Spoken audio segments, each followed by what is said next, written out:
कांच की बरनी और 2 कप चाय। दोस्तों, एक बार की बात है, एक प्रोफेसर कक्षा में आए और उन्होंने छात्रों से कहा कि वे आज जीवन का एक बहुत ही महत्वपूर्ण पाठ पढ़ाने वाले हैं।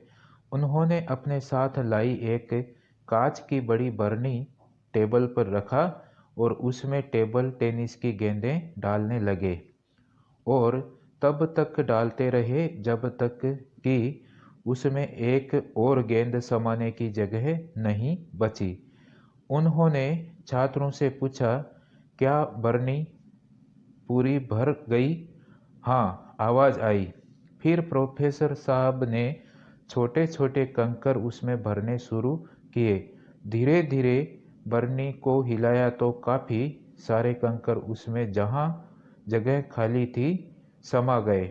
फिर से प्रोफेसर साहब ने पूछा, क्या अब बरनी भर गई?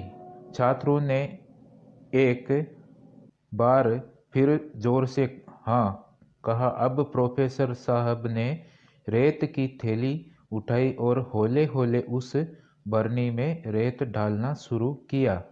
वह रेत भी उस जार में जहां संभव था बैठ गई। अब छात्र अपनी नादानी पर हंस रहे थे। फिर प्रोफेसर साहब ने पूछा, क्यों, अब तो यह बरनी पूरी तरह भर गई ना? हाँ, अब तो पूरी भर गई है, सभी ने एक स्वर में कहा। अब प्रोफेसर साहब ने टेबल के नीचे से 2 कप चाय निकालकर कपों वाली चाय जार में डाल दी। चाय भी रेत ने सोख ली। फिर प्रोफेसर साहब ने गंभीर आवाज में समझाना शुरू किया, इस कांच की बरनी को तुम लोग अपना जीवन समझो। टेबल टेनिस की गेंदें सबसे महत्वपूर्ण भाग्य अर्थात भगवान, परिवार, बच्चे, मित्र, स्वास्थ्य और शौक है। छोटे कंकर मतलब तुम्हारी नौकरी, कार, बड़ा मकान आदि है। रेत का मतलब और भी छोटी छोटी बेकार सी और बातें, मनमुटाव, झगड़े हैं।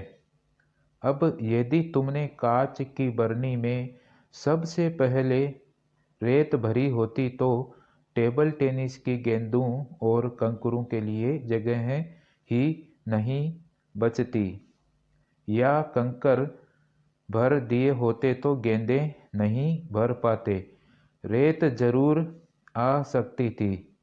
ठीक यही बात जीवन पर भी लागू होती है। यदि तुम छोटी छोटी बातों के पीछे पड़े रहोगे और अपनी ऊर्जा उसमें नष्ट करोगे तो तुम्हारे पास मुख्य बातों के लिए अधिक समय नहीं रहेगा। मन के सुख के लिए क्या जरूरी है ये तुम्हें तय करना है। अपने बच्चों के साथ खेलो, बगीचे में पानी डालो, घर के काम में हाथ बटाओ, सुबह पत्नी के साथ घूमने निकल जाओ, घर के बेकार सामान को बाहर निकाल फेंको, मेडिकल चेकअप करवाओ, टेबल टेनिस की गेंदों की फिक्र पहले करो, वही महत्वपूर्ण है। पहले तय करो कि क्या जरूरी है, बाकी सब तो रेत है। छात्र बड़े ध्यान से सुन रहे थे। अचानक एक छात्र ने पूछा, सर, लेकिन आपने यह तो बताया ही नहीं कि चाय के 2 कप क्या है? प्रोफेसर साहब मुस्कुराए और बोले, मैं सोच ही रहा था कि अभी तक ये सवाल किसी ने क्यों नहीं किया। इसका उत्तर यह है कि जीवन हमें कितना ही परिपूर्ण और संतुष्ट लगे, लेकिन अपने खास मित्र के साथ 2 कप चाय पीने की जगह हमेशा होनी चाहिए।